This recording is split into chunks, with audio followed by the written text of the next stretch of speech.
Yes po mga kabarangay, isang magandang umaga po. Follow up lamang po ito doon sa content kong nauna kanina. Pasensya na po at clippings lang. Pero bago po yan, tuwang-tuwa po ako, natatawa sa mga comment po na nababasa ko sa ibang mga content creator. Ano po? Bakit daw ang COMELEC chairman ang tinatanong ng Pangulo? At syempre po, ang aking paulit-ulit po na panawagan sa mga hindi pa po nakapag-subscribe sa aking channel. Kayo po ay aking malugod na inaanyayahan na mag-subscribe. Pakiclick po ang notification bell at all para palagi po kayong updated sa aking mga bagong videos. Hindi naman daw siya mambabatas. At para po sa mga hindi po nakakaalam o mga nagmamaang-maangan, si COMELEC Chairman George Garcia po ay isa pong election lawyer. Isa po siyang napakagaling po na election lawyer. Tapos tatanungin nyo ay sasabihin ng iba, hindi naman daw siya mambabatas. Abogado po yan. Abogadong de Campanilla, napakagaling po na election lawyer. Natural, tatanungin siya ng Pangulo kasi nga siya ang COMELEC chairman. At ang pinag-uusapan ay eleksyon. At ang pinakaunang sangay ng gobyerno na involved dyan ang COMELEC. Kayo talaga, oh. Yes po, mga kabarangay. Alam naman po natin na kahit na anong mangyari, talagang maraming babatikos dyan. Lalo na po yung mga kapit ko nga sa posisyon. Yung ayaw nang matanggal sa posisyon. Kaya galit na galit at ayaw po nila na madinig na tuloy yung halalan. Yes po, hanggang sa kasalukuyan na hindi pa rin po pinipirmahan ng Pangulo ang ratified bill at hindi pa rin po yan binebeto. Siyempre po, napakalayo pa naman yan para mag-lapse into law. Ano po? Kagaya po ng content ko kanina, maaari pong yan po ay hahayaan na lamang. Yes po, hahayaan na lamang yan ng Pangulo na mag-lapse into law para wala po siyang sagutin. Dahil kapag nag-lapse into law po yan, ay talagang wala ng pananagutan ng ating Pangulo.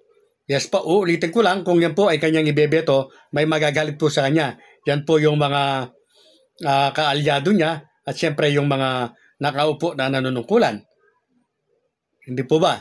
Kung yan naman po ay kanyang pipirmahan para maging isang ganap na batas, magagalit naman sa kanya itong mga aspirante o mga bagong mga aspirant na gustong humabol naman po. At yan nga po, ang pinakamagandang solusyon na gagawin niya ay hayaan na lamang niya po ito na maging isang ganap na batas after po 30 days. So yan po ang aking pupuntuhan ngayong araw na ito, mga kabarangay. Pupunta na po tayo, dadako na po tayo sa ito po ay naging ganap na batas na pinirmahan niya man or naging lapse into law. So, ang usapan po natin, pupunta na nga tayo, ganap na batas na ito, halimbawa. Tapos na ba ang usapin? Ganap na batas na siya. Matutuloy na ba ang halalan sa November 2, 2026? Mga kabarangay, meron po kasing ibang mga vlogger o mga ibang nagsasalita patungkol sa usaping ito na tinatapos lamang doon sa dulo. Ibig ko po sabihin, kapag sinabi nila na kapag yan ay pinirmahan ng Pangulo, yan ay magiging ganap na batas na. At ang halalan ay magaganap na sa November 2, 2026. Mga kabarangay, kulang.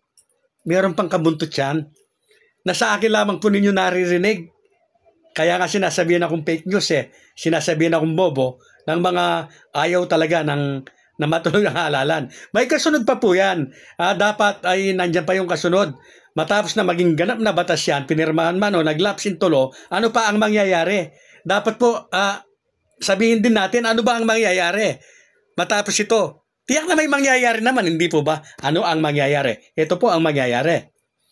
Kapag yan ay naging ganap na batas na, alam naman nating lahat na nakaabang po. Nakaabang lamang po si Atty. Macalintal. Nakahanda na po siya para magpetisyon, para kontrahin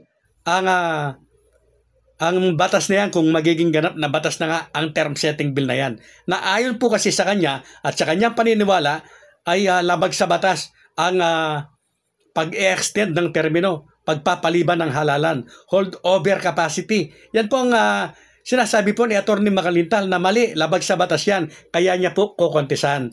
kaya niya po kukontrahin. Kaya po siya magpipetisyon. Kapag nagpetisyon na po siya, siyempre makakarating po yan sa Korte Suprema.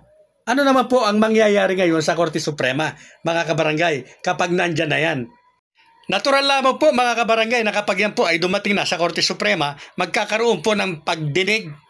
Ididepensa po ng pamahalaan ng Solicitor General o kung sino po yung hahawak o magiging abogado ng ating bansa.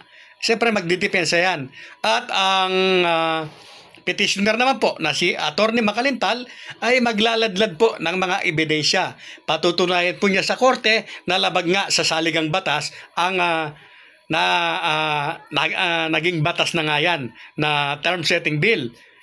Ang depensa naman po, patutunayan po nila na ang ginawa po nilang batas ay constitutional.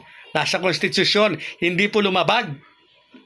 So, ang Korte Suprema po ngayon ang magdidesisyon kung ano ang kanyang makikita. Kung sino ba ang tama, ito bang petitioner na si Atty.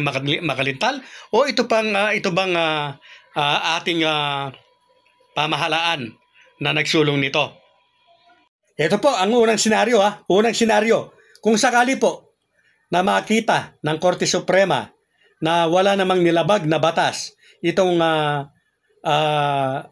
bill na ito ng Kongreso at Senado na naging ganap na batas, kapag kumatig po ang Korte Suprema dyan, yan po, mawawalang bisa na po yung Supreme Court ruling. Ang magaganap na po at ang mangingibabaw na po ay ang batas na iyan na nagtatakda ng halalan sa November 2, 2026. Sana po malinaw sa inyo. Yan ay kung kakatigan po ng Korte Suprema ang ating pamahalaan. Kaya ko sinabing pamahalaan kasi pamahalaan ang nagsulong yan eh. Correct me if I'm wrong. Ang pangalawang senaryo naman po na pwedeng mangyari, halimbawa po nakita naman muli ng Korte Suprema na illegal, unconstitutional po ang batas na naipasang yan o naging ganap na batas na yan. Natural lamang po ang magaganap o magtatagumpay o matutupad ay ang halalan po na nakatakda sa December 1, 2025. Yes po, ang halalan ay magaganap sa December 1, 2025 kapag kinatigan po ng Korte Suprema ang petitioner. Maliwanag po ba? Ano ngayon ang mangyayari kung sakasakali nakatigan ng Korte Suprema ang petitioner? December 1 nga po, 2025 ang halalan. Sino ngayon ang mga makakahabol? Siyempre po, makakahabol po yung mga first termer at second termer. Hindi na po makakahabol yung mga third termer o last termer na sa same position. Pwede silang humabol kung kapitan ka, pwede kang humabol na kagawad. At kung kagawad ka, ay pwede ka po na humabol na kapitan. Hindi po ba napakalinaw lamang? Malinaw na malinaw, hindi po ba? Hindi po ako bias. Sinasabi ko lamang po yung pros and cons. Ano yung pwedeng maganap kung ito ang mangyayari o dito? Sana po ay maintindihan po ninyo.